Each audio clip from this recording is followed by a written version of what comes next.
Je voulais commencer par cette phrase de Mandela qui disait « Ne me jugez pas sur mes succès, mais jugez-moi au nombre de fois que je suis tombé et je me suis relevé. » Alors, je vais essayer en 18 minutes de vous dire combien de fois je suis tombé et combien de fois je me suis relevé. Je vais vous le décrire en 3 parties, qui pour moi sont les fondations, la résilience et le plus important, la main de Dieu. Avant ça, laissez-moi me présenter. Je m'appelle Jean-Luc Abou Conan. Je suis né le 31 mars 1973 au CHU de Trècheville. J'avais moins de 2 kilos, donc j'ai appris très tôt à me relever. En 2009, j'ai eu l'idée de créer une banque, mais une banque différente. Pas une banque pour financer les grandes entreprises, pas non plus une banque pour faire de la microfinance comme tout le monde. Je voulais une banque pour accompagner la coiffeuse, la couturière, le boulanger, pour leur donner un type de financement qui ferait qu'ils soient les grandes entreprises de demain.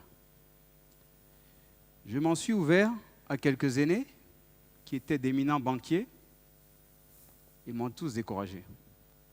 Ils m'ont dit « Ne fais pas ça, tu vas perdre de l'argent, on ne peut pas prêter à cette clientèle, elle n'est pas fiable. » Et il y en a même un qui m'a dit « Mais toi, tu es déjà DG de banque, tu cherches quoi au juste ?»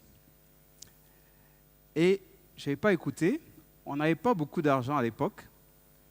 J'ai réuni quelques amis qui partageaient la même vision que moi, et je leur ai dit « Écoutez, si on arrive à travailler religieusement pendant quelque temps, on pourra accomplir quelque chose de grand. » Ils étaient là. Au début, il y avait Serge, il y avait Laïssa, il y avait Jacques, il y a eu ensuite Yalis, Chendou, Adeline, Alioune.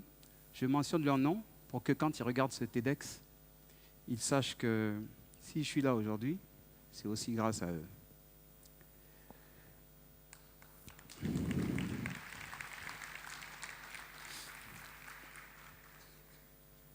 En 2014, on a eu notre première licence. On a débuté nos activités, c'était en Guinée. Et dès qu'on a commencé, il y avait d'autres challenges. Les gens ont dit « Mais c'est qui ces gens-là? On ne les connaît pas, c'est peut-être des escrocs, c'est peut-être même du blanchiment d'argent. » On a tout entendu. Aujourd'hui, 3 ans après, on est présent dans 6 pays. Nous avons 900 employés. Nous avons 50 000 clients. Nous avons octroyé 20 000 crédits pour plus de 50 milliards à des maisons entrepreneurs.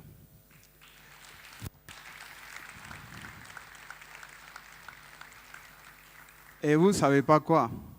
2 des aînés qui me disaient qu'on était fous, ils travaillent à Cofina aujourd'hui. Je vous dis tout ça pour vous dire, il ne faut jamais laisser des gens vous détourner de vos rêves. Parce que quand ils vous disent que vous ne pouvez pas y arriver, en fait, ils se parlent à eux-mêmes, pas à vous. Et ces gens-là, il faut absolument les éloigner de vous. Alors, dans les moments où je doute un peu, vous savez ce que je fais? J'écoute des paroles qui me parlent, qui sont des paroles aussi de jeunes partis d'Anoumabo qui ont réinventé les codes. Je vais vous montrer ce que je fais. Est-ce qu'on peut passer? Tu peux y arriver. Motive-toi, cesse de pleurer. Dis-toi, rien ne peut te stopper. Tiens le monde à tes pieds. Alors ensemble, on va danser pour oublier tous nos ennuis. Qu'est-ce que tu as besoin, on va chanter. C'est parti pour tuer. Tu es fou, nous aussi on est fou. On va décoller, on va s'enjailler.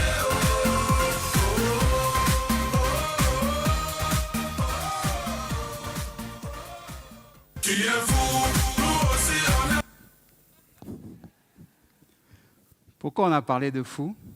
Parce que, en réalité, seuls ceux qui sont suffisamment fous pour penser qu'ils peuvent réinventer le monde ont des chances d'y arriver.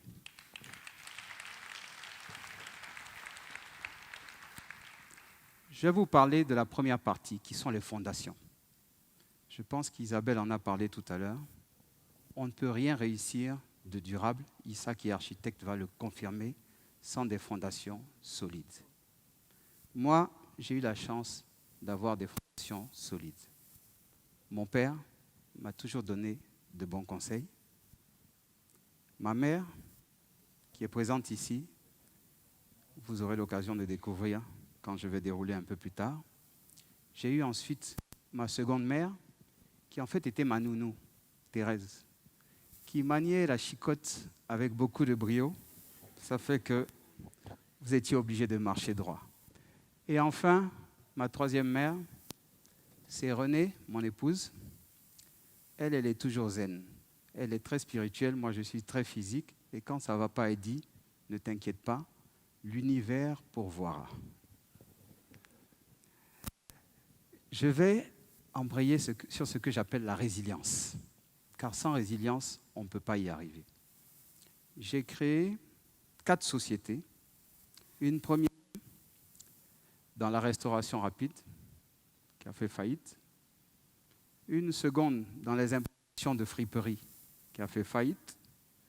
Une troisième dans le transport collectif, qui a fait faillite. Et une quatrième dans le transit, qui a fait faillite également. La 5e société que j'ai créée, qui était dans la conception de produits chimiques, a bien fonctionné. Elle marchait relativement bien. J'ai même ouvert une filiale au Ghana à l'époque. Ça se développait et tout à coup, crac. On a eu la rébellion en Côte d'Ivoire. Tous nos marchés sont tombés à l'eau. Et là, je ne me suis pas découragé. J'ai dit, l'échec, ce n'est qu'une occasion de recommencer quelque chose en mieux. Et donc, contre l'avis de tous, j'ai confié ma société au directeur commercial. J'ai passé des concours. Je suis retourné en France en master en ingénierie financière à l'ESC Toulouse et ensuite, la même année, en DESS en banque finance à Paris 5. Et c'est au terme de cette année de réapprentissage que ma carrière de banquier a commencé. J'ai d'abord travaillé à BNP Paribas, puis j'ai rejoint Citibank en Côte d'Ivoire. Et comme il était écrit dans mon destin que les choses ne devaient jamais se passer simplement, 1 an après être rentré, à cause de la situation politique qu'il y avait, notre département décide de transférer toutes les équipes en Afrique du Sud, mais de laisser les supports ici. J'étais analyste de crédit, ils estimaient qu'ils en avaient besoin. Ils n'avaient pas besoin de nous parce qu'il y en avait des moins chers à Johannesburg. Et comme, en temps, celui à qui j'avais confié ma société avait confondu chiffre d'affaires et bénéfices, j'avais plus de société. J'étais pour la première fois de ma vie au chômage, sans visibilité, parce que notre situation économique à l'époque, je vous rappelle, on avait eu le coup d'État de 99, le complot du cheval blanc, le complot de la Mercedes noire, le braquage de la BCAO, la rébellion, ça faisait beaucoup. Et dans ces moments-là, il faut se tourner aussi vers son Créateur. Et je vais embrayer sur la dernière partie, qui pour moi est la plus importante. C'est ce que j'appelle la main de Dieu. Après 1 semaine de chômage, j'ai reçu un coup de fil de l'ancien Premier ministre, Maître Aoussou Jano, qui était à l'époque ministre de l'Industrie et du Développement du secteur privé. Je ne le connaissais pas, on avait une connaissance en commun, il m'a appelé, il m'a dit, écoutez, j'ai entendu parler de vous, j'ai de grandes ambitions pour mon ministère, on a besoin d'un profil comme vous, qui parle l'anglais, qui connaît la finance, parce qu'on va aller à des conférences à l'étranger. J'ai hésité un peu et j'ai accepté, sans savoir que c'est cette décision qui allait me permettre de redevenir banquier. Les mêmes personnes qui m'avaient licencié 1 an plus tôt ont rejoint la Barclays Bank. en Afrique du Sud. Ils avaient besoin de monter un département qui s'appelle Non-Presence Countries. C'est une expertise particulière qui demande de connaître le correspondent banking, mais aussi d'avoir une connaissance de l'administration publique, parce qu'on prêtait aussi aux États. Et vous voyez, sans le savoir, ce choix que j'avais fait me permettait d'obtenir mon premier poste de directeur dans une des plus prestigieuses banques au monde, qui était la Barclays à l'époque. Et c'est ça aussi la main de Dieu.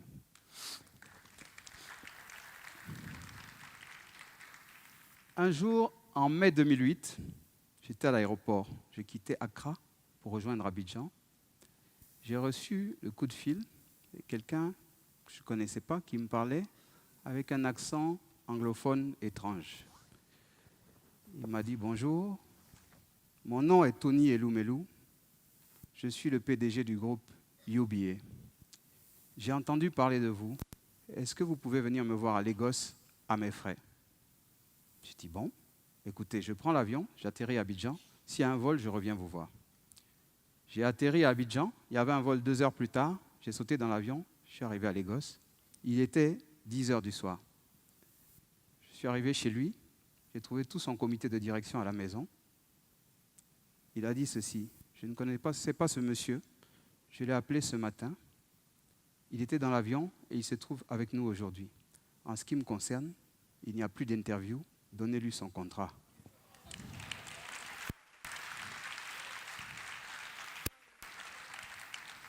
Voilà comment j'ai signé le plus gros contrat de ma vie en 2 heures de temps. Et les choses n'ont plus jamais été comme avant. J'ai été directeur général du Gabon. La filiale se portait bien. Et tout d'un coup, le groupe décide de me transférer au Sénégal parce que la filiale à l'époque était déficitaire. C'était un marché que je ne connaissais pas, qui est en plus très compétitif. Et je me suis dit, bon, qu'est-ce qu'on va faire ? Je suis arrivé autour de août 2010 et, ma foi, le mois où j'arrivais, je reçois un mail de mon patron qui dit « Mais tu es la deuxième filiale qui perd le plus d'argent dans le groupe. » Je dis « Mais je viens d'arriver, quand même. » Et là, qu'est-ce que je me suis dit ? La main de Dieu. On a mis en place un projet qui s'appelait le projet 120, avec les mêmes équipes, qui était comment mettre la banque sur la base d'une profitabilité durable en 120 jours. En novembre 2010, la banque dégageait son premier bénéfice. Comme si ça ne devait pas s'arrêter là, 3 mois plus tard, on a signé la plus importante transaction jamais signée par le groupe UBA hors du Nigeria, faisant de la banque la principale banque partenaire de l'État pour les importations de pétrole, et ça m'a permis de gagner 2 fois de suite le titre de banquier de l'année au Sénégal.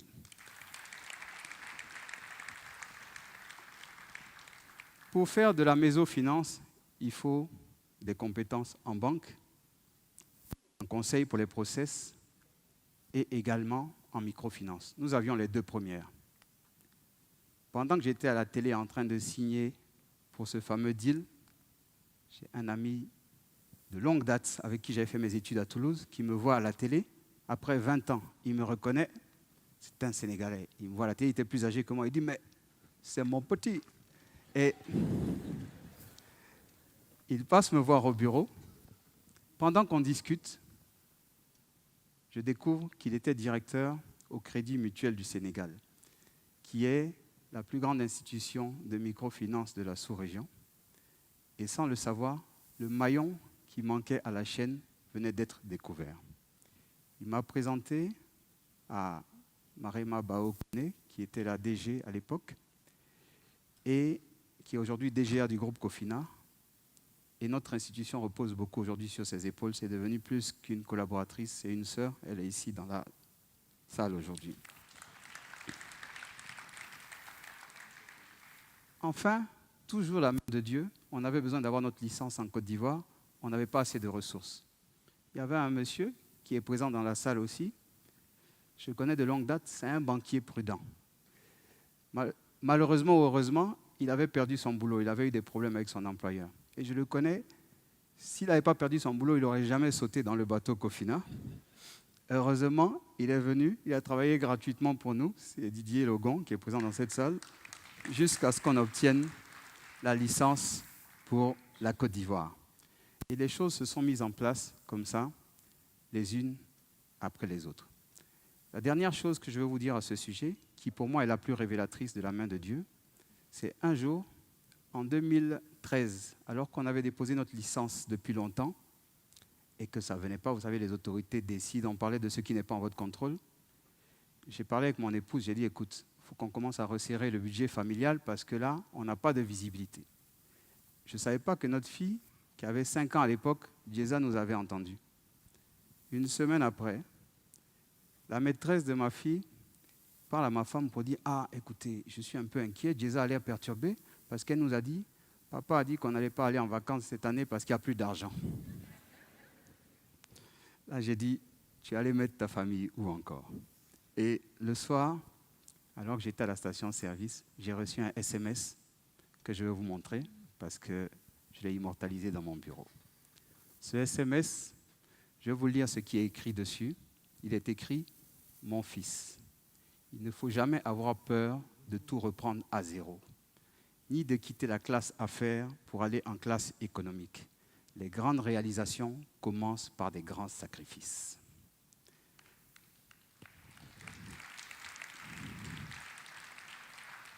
Cette photo que vous voyez là, c'est la photo de ma mère. Elle est ici dans la salle. Ce que vous ne savez pas, c'est que si vous avez une pièce de 25 francs CFA dans votre poche, c'est elle qui est sur la pièce de 25 francs CFA. Ce que vous ne savez pas également, c'est qu'elle était enceinte. Et de qui?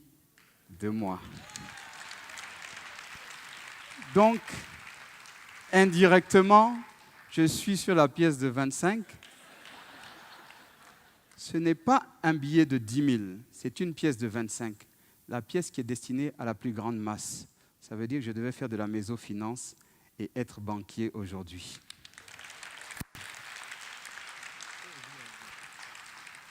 Phénomène de la main de Dieu.